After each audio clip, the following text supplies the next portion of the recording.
mengundang pendeta kami untuk berdoa. Haleluya. Saya undang kita berdiri sebentar, sejenak. Kita menghormati Allah. Kita siapkan hati kita untuk firman Allah. Kita tundukkan kepala. Bapa kami yang di surga, yang kami sembah dalam nama Tuhan Yesus Kristus. Terima kasih Tuhan, syukur. Kau berikan kami kembali hari yang indah ini, kebaktian, kebangunan rohani buat setiap kami Tuhan. Dan kami percaya setelah memuji, menyembah, mempermuliakan nama-Mu, berikan yang terbaik dari apapun yang kami miliki, kami kembali siap Tuhan untuk firman-Mu. Urapi hamba, penuh kuasa, penuh wibawa, penuh kelepasan, penuh kesembuhan. Semua datang daripada-Mu yang membuat kami yang datang di tempat ini, yang dengarkan firman Allah, dan firman Allah itu tertanam di hati kami masing-masing, yang mampu menyelamatkan jiwa kami.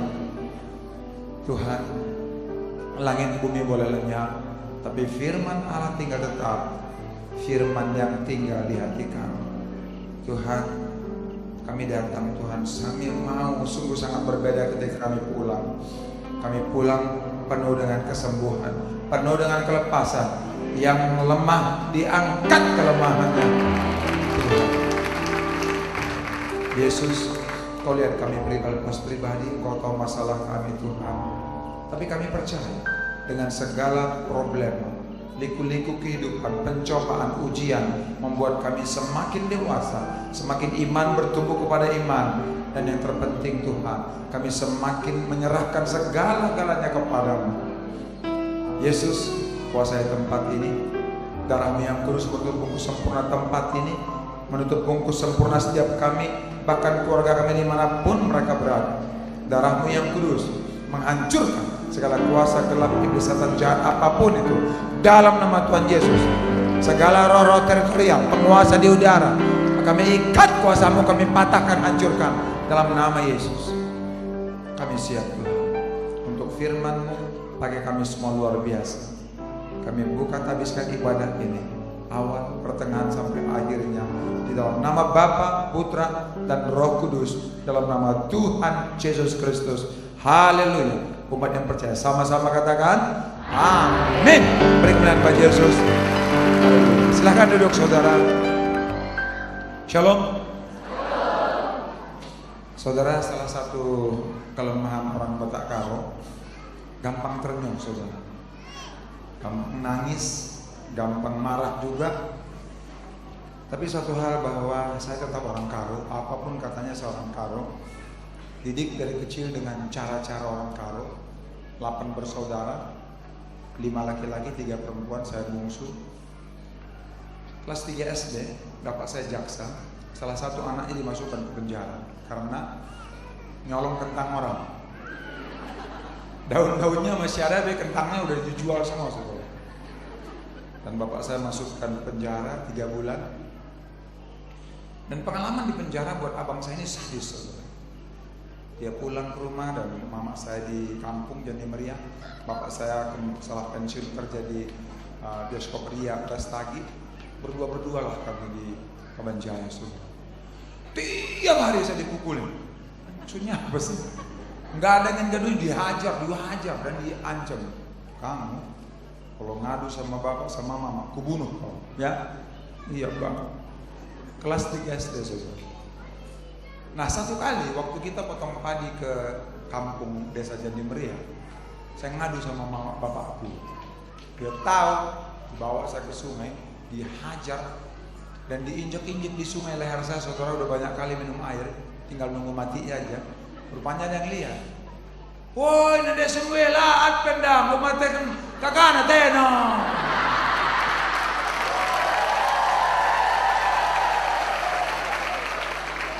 Saudara, akhirnya pas pada saat itu ada bang saya seorang mobrik pada waktu itu, sekarang brimob, namanya Benyamin Bangun. Karena tahu bahwa kalau saya tetap sama papa mama saya akan dibunuh, saya dibawa ke penyambungan. Nah ternyata bang yang satu ini juga tukang siksa saudara. Aku sudah nyuci, sudah gosok, sudah masak, ngurusin anak-anak, belanja semua, tiap hari dihajar. Saya sampai bingung, hidup ini untuk dipukulin kali ya. Banyak cerita, saya nggak cerita semua karena panjang sekali. Tapi singkatnya, tamat SD saya ke Medan, tinggal di rumah abang saya di Sungai Babalan. Gara-gara kancing baju saya putus satu, ditamparin bolak-balik. Ini gara-gara kancing aja ditamparin. Saya ngadu sama mama saya dan mama saya bilang, udah nak, aku mau pulang ke Kabanjah aja ya. Iya mak, aku pulang, mama aja ya. Iya. Di Kabanjaya saudara, ternyata hanya 5 bulan papa saya meninggal dan abangku yang paling tua, seorang dokter, namanya Samuel Bangun, membujuk-bujuk saya supaya ikut sama dia ke Jogja. Mama saya nggak bisa membantah, tergantung saya, dan saya mau, karena bayangan saya Jogja itu kayak di Paris saudara. Tahu-tahu saudara, begitu sampai di Jogja, rumahnya berdekat got, bau kali. Kecewa. Nah abangku yang satu ini rupanya juga pakar penyiksa. Tiap hari kena tonjok, kena pukul. Dan pukulan pertama saudara, saya disuruh ke rumah orang Jawa. Ben, engkau kalak karo, kalak batak, harus belajar ngomong lemah lembut. Jadi nanti kalau ke rumah orang itu kau jangan kau ketok-ketok atau teriak-teriak ya, harus kula nuwun gitu. Rumahnya rumah Belanda, panjang sekali. Kan saya mulai teriak, mulai ngomong, kula nuwun. Kula nuwun, udah lama kali nggak keluar orangnya. Kula nuwun.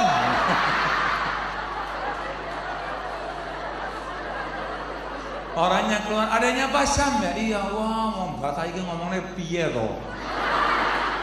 Saudara, saya nggak langsung pulang, sempat nonton orang main sulap. Rupanya dia udah keburu ketemu dengan abang saya, karena surat yang memang dia masih ketemu dengan abang saya. Dan begitu abang saya pulang, abang saya panggilnya, pak buk, tak kau salahmu, lang, pak buk, tak kau salahmu, lang, pak buk, tak kau salahmu, lang.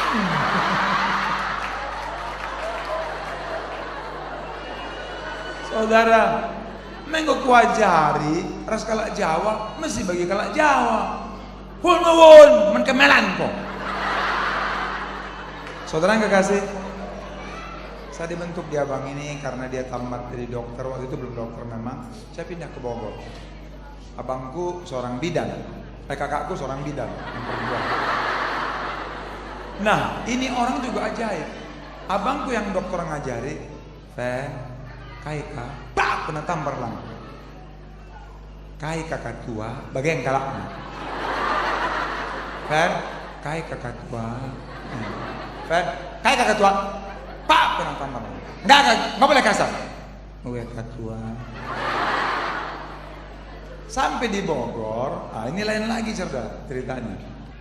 Jadi begitu sampai di Bogor, kai ke tengah, pak kena gampar lah. Kai, udah kau bagi banci ya? Tegas dari laki-laki. Kai, me banci.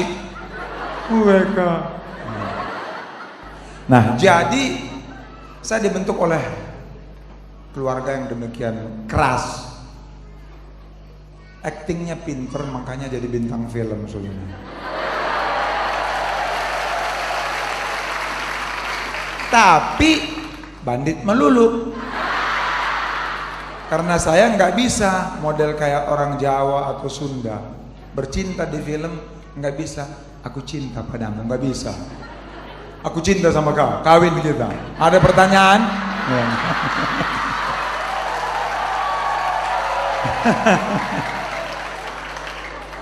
Mau syukur nggak mau awas. Nah, secara singkat saya mau katakan saudara bahwa pertobatan saya yang benar-benar itu baru tahun 95 gara-gara membaca sebuah ayat di 1 Tesalonika 5 ayat 2. Kamu benar-benar tahu hari Tuhan itu datang seperti pencuri di waktu malam. Ini hari teman saya di dangdut ngobrol-ngobrol, ketawa-ketawa, besoknya sudah mati. Di film juga begitu, di karate juga begitu. Saya bingung. Hari ini Fan lucu banget sih. Besoknya sudah di peti mati.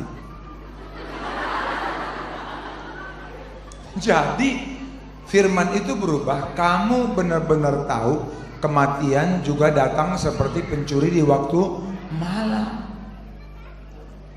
Saudara, dari ayat itu saya bertobat, tapi enggak tuntas, bolak-balik.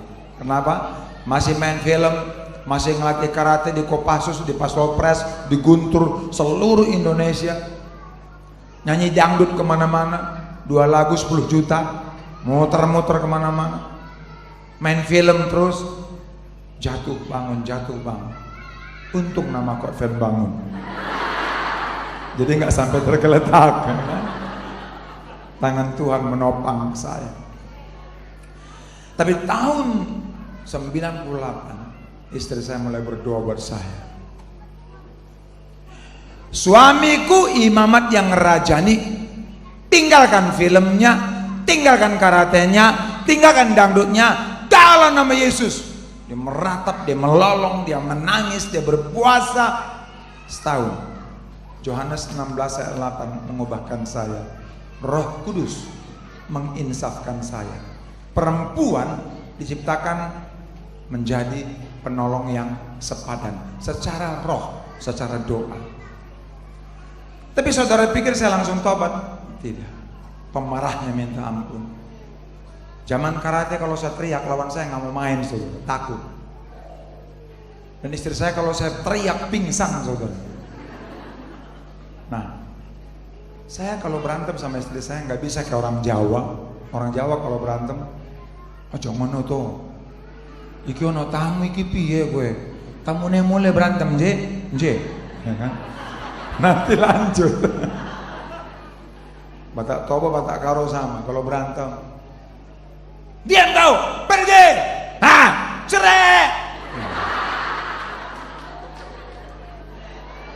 Dan itu terlalu sering terjadi, saudara.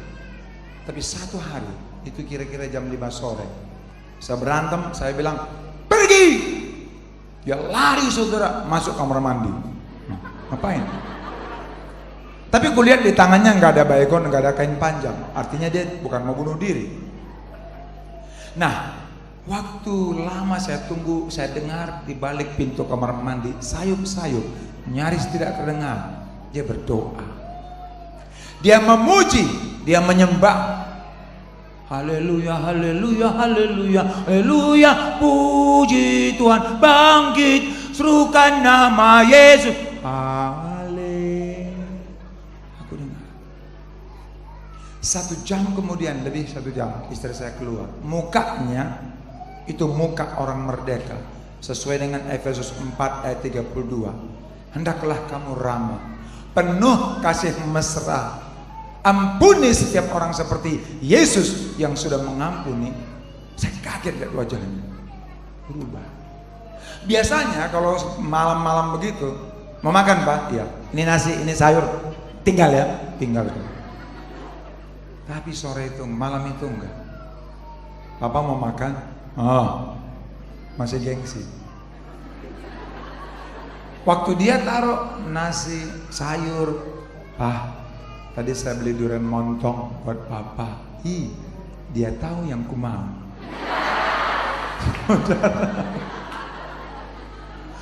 Biasanya dia tinggal, tapi sekali ini enggak. Dia duduk, dia pandang saya dengan pandangan ramah, penuh kasih mesra.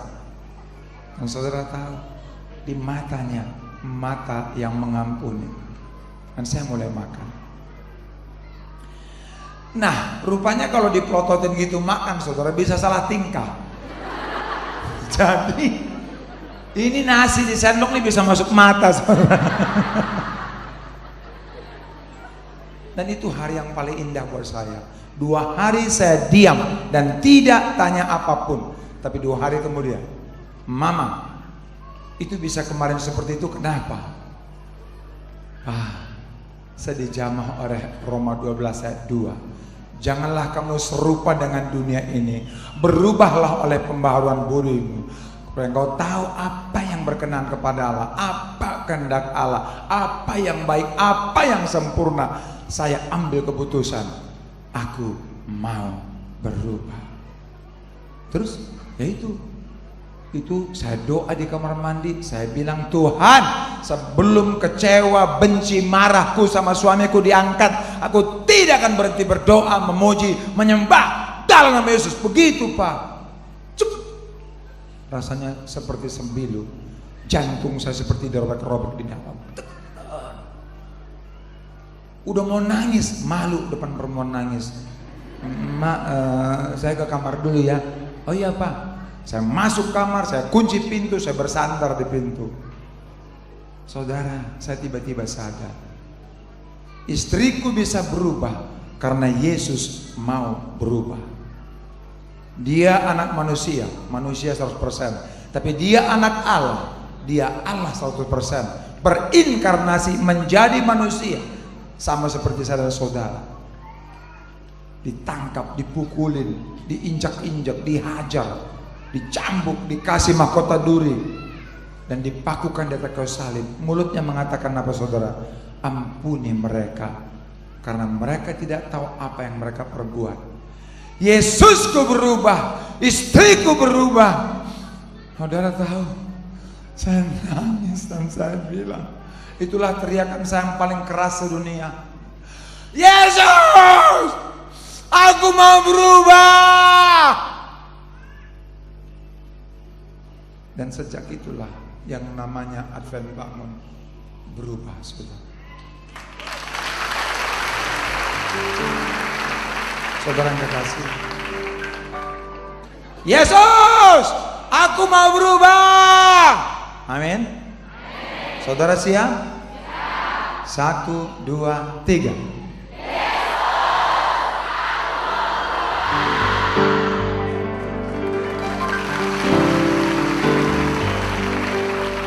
Ada 3 kesalahan fatal. Yang pertama, saudara melakukannya dengan tertawa. Yang kedua, teriakannya bukan dari hati. Yang ketiga, saudara waktu bilang Yesus aku mau berubah, saudara lihat Thomas Advent Bangun. Sembahlah Allah dalam roh dan kebenaran. Dia roh, dia memenuhi langit dan bumi. 2-3 orang berkumpul, Yesus hadir.